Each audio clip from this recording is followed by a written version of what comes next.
जय हिंद दोस्तों, एक बार फिर से आप सभी का स्वागत है आपके अपने चैनल खाकी टाक में। मैं हूं आपका दोस्त, आपका भाई अनुज सिंह, लेकर आया हूं आपके लिए एक और इन्फॉर्मेटिव वीडियो। कल रात में यूपी पुलिस कांस्टेबल के लिए आंसर की का नोटिस जारी हो गया। उस नोटिस के अकॉर्डिंग जिन जिन पालियों में एग्जाम हुए हैं उसके अकॉर्डिंग आप अपनी आंसर की चेक कर सकते हैं।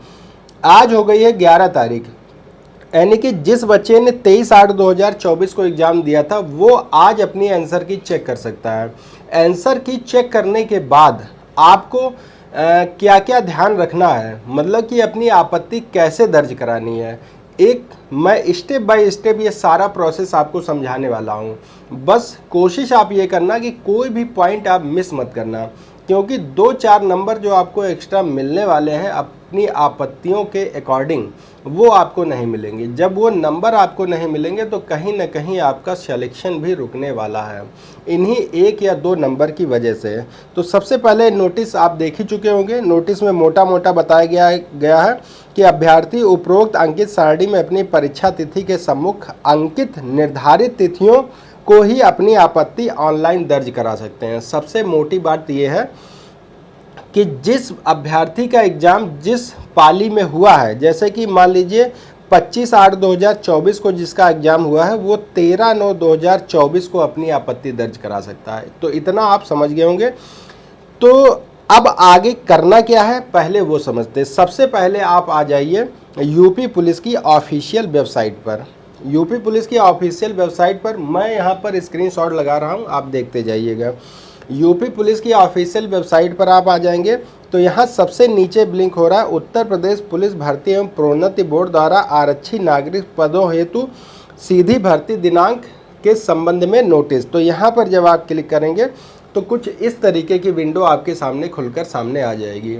यहाँ सबसे लेफ्ट कॉर्नर में आपका लिखा रहेगा कैंडिडेट लॉगिन का।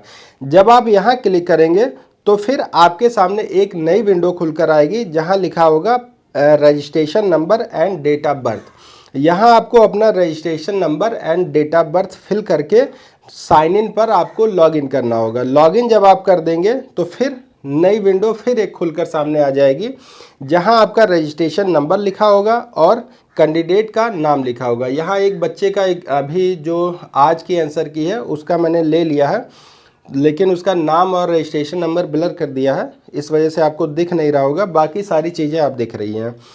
फिर यहाँ आपके लेफ्ट कॉर्नर में आ गया question objection download admit card district information slip click here to log out. आपको सबसे ऊपर क्लिक करना है क्वेश्चन ऑब्जेक्शन पर। क्वेश्चन ऑब्जेक्शन पर जैसे ही आप क्लिक करेंगे कुछ इस तरीके की फिर एक विंडो खुलकर सामने आएगी। यहाँ आपका रजिस्ट्रेशन नंबर डालना है, फिर आपको अपनी डेट ऑफ बर्थ डालनी है, फिर आपको प्रश्न पुस्तिका संख्या यानी कि क्वेश्चन बुकलेट नंबर। आप जब एग्ज़ाम देने गए होंगे तो आपको बुकलेट मिली होगी, उस पर आपका लिखा होगा क्वेश्चन बुकलेट नंबर, वो आपको फिल कर देना है। फिर आपको आएगी प्रश्न पुस्तिका, फिर आपको आएगी कन्फर्म क्वेश्चन बुकलेट नंबर, यानी कि 2 बार आपको डालना होगा बुकलेट नंबर। इसके नीचे आपको डालना होगा कैप्चा। कैप्चा फिल करने के बाद आप साइन इन कर देंगे। साइन इन करने के बाद फिर आपको एक दूसरी विंडो खुलकर सामने आएगी, नेक्स्ट खुलेगी, जहां आपका रजिस्ट्रेशन नंबर, आपका रोल नंबर और फिर आपका क्वेश्चन बुकलेट नंबर, ये सारी चीज़ें जब मैच आपको कर जाए तो सबसे ऊपर लेफ्ट कॉर्नर में आपको दिख रहा होगा view objection, sorry view question, फिर होगा मेक ऑब्जेक्शन। तो आपको बीच वाले सेक्शन पर क्लिक करना है मेक ऑब्जेक्शन पे। जब आप मेक ऑब्जेक्शन पे क्लिक करेंगे तो जितने भी आपके सवाल आए हुए थे आपकी बुकलेट में या जो आपकी सीरीज में, वो सारे खुलकर आपके सामने आ जाएंगे। आप यहाँ पर अपने सारे क्वेश्चंस देख लीजिए। यहाँ आपके सवाल रहेंगे, फिर आपने क्या उसका उत्तर दिया है वो रहेगा। ऑब्जेक्शन टाइप मतलब कि आपत्ति आप किस लिए दर्ज करना चाहते हैं ये रहेगा। आपको कारण बताना है, और अगर कोई डॉक्यूमेंट है इससे रिलेटेड, किसी बुक में ये क्वेश्चन है या कहीं ऑथेंटिक ऐसी जगह पर इसका सही आंसर दिया गया है तो वो चीज़ें हैं। यहाँ पर आप सपोज दैट आपका क्वेश्चन नंबर 55 गलत था, 55 नंबर क्वेश्चन आपका गलत था, तो यहाँ पर आप सेलेक्ट में सबसे पहले जाएंगे और यहाँ आप टाइप करेंगे, सेलेक्ट में जब आएंगे तो वहाँ पर आपको मिल जाएगा और यहाँ आप लिख दीजिए ऑल ऑप्शन आर रॉन्ग, मतलब कि जितने ऑप्शन दिए गए हैं ये सारे गलत हैं। फिर इसके बाद यहाँ आपको फिल कर देना है कारण, मतलब कि क्या इसका कारण बताए, तो यहाँ भी आप लिख दीजिए all option are wrong. Choose file पे जाएंगे, अगर आपके पास कोई डॉक्यूमेंट है इससे रिलेटेड तो आप कर दीजिए, अगर नहीं है तो कोई बात नहीं, सिंपली आप इसको सेव कर सकते हैं।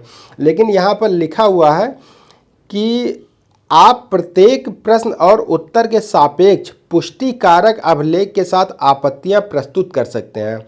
पुष्टि कारक एवं प्रमाणिक साक्ष्यों के अभाव में आपत्तियों पर विचार नहीं किया जाएगा। कोई बात नहीं, विचार करिए या ना करिए वो आपका मैटर है, मेरा काम है आपत्ति दर्ज कराना। यहाँ पर आप अपनी आपत्ति दर्ज कराकर सबमिट कर देंगे, आपका काम यहाँ से खत्म हो जाता है। एक क्वेश्चन के लिए हो गया। अगर आप दोबारा किसी और क्वेश्चन का ऑब्जेक्शन देना चाहते हैं तो फिर यही प्रोसेस आप फॉलो करिए और सबमिट कर दीजिए। सबसे बड़ी बात यहाँ पर आपको ये देखने को मिलेगी कि एसएससी में क्या होता था कि किसी भी क्वेश्चन पर आपत्ति दर्ज करने के लिए आपको 100 रुपये देना होता था, लेकिन ये फ्री ऑफ कास्ट है।